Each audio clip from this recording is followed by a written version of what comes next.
حضرت حرم بن حیان تابعی ہیں، فرماتے ہیں جب میں نے یہ حدیث سنی نا کہ نبی پاک علیہ السلام نے فرمایا ہے کہ حضرت اویس کرنی ان کی دعا کی برکت سے اللہ میری امت کے لوگوں کی بخشش کرے گا، اور جب میں نے یہ سنا کہ حضرت مولا علی جیسے لوگ،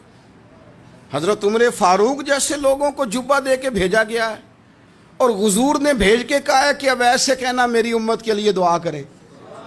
تو فرماتے ہیں میرے سینے میں لو لگ گئی کہ میں حضرت اویس کرنی سے ملوں،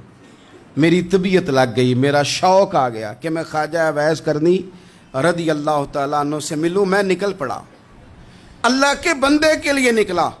حضرت حرم بن حیان کہتے ہیں، اس کو ابن الجوزی نے بھی لکھا ہے، داتا گنج بخش علی اجویری نے بھی لکھا ہے، کہتے ہیں میں ڈھونڈنے لگا حضرت اویس کرنی کو، بڑے شہروں میں گیا پر وہ ملے نہیں۔ داتا صاحب کہتے ہیں وہ حال والے آدمی تھے،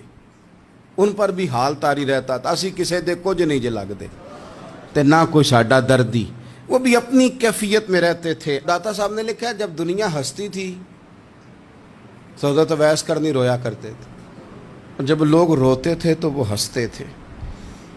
وہ سادہ غذا کھاتے تھے، کسی سے کوئی لین دین نہیں، اپنے طرز کلام، اپنی زندگی۔ یہ لوگ بھی بڑے شاندار ہوتے ہیں، فرماتے ہیں کہ وہ اپنے حال میں رہتے تھے۔ حضرت حرم بن حیان کہتے ہیں میں نے بڑی جگہ ڈھونڈا، پر میں جہاں جاتا لوگ کہتے ہاں گندمی رنگ والے،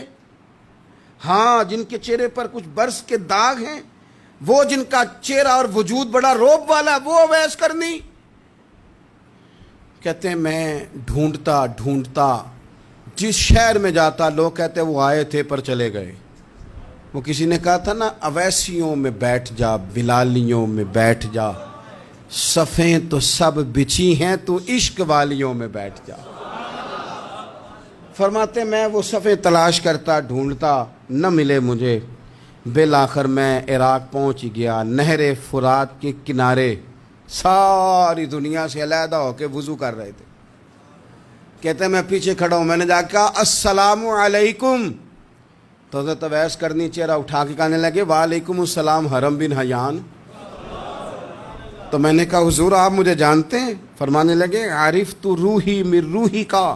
میری روح تیری روح کی جاننے والی ہے۔ کہتے ہیں میں نے کہا حضور کو نصیحت کر دیں،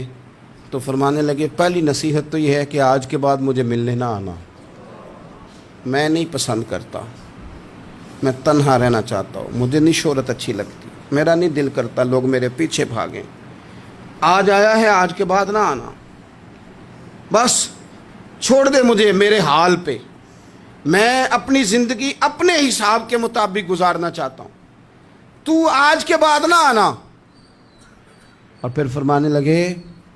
اگلی نصیحت یہ ہے کہ جو رب نے تجھے دے دیا ہے نا اس پہ راضی ہو جا، اگر اس پہ راضی نہیں ہوگا تو تکلیف میں رہے گا۔ فرماتے ہیں میں نے پھر کہا میرے لیے دعا کر دیں، تو انہوں نے ہاتھ اٹھائے، کہنے لگے یا اللہ میری اور اس کی جنت میں ملاقات کرا دینا۔ تو انہوں نے چہرے پہ ہاتھ پھیرے اور فرمانے لگے اب تو جا، میں کوشش کروں گا تجھے دعاؤں میں یاد رکھوں، تو بھی کوشش کرنا مجھے دعا میں یاد رکھنا۔ فرماتے ہیں یہ کہتے کہتے نا وہ رستہ بدل گئے،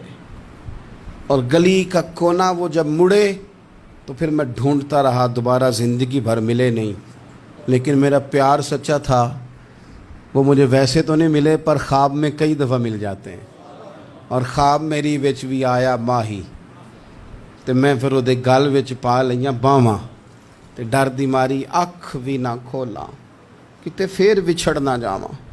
فرماتے ہیں مجھے محبت ہو گئی، خواب میں زیارت ہو جاتی۔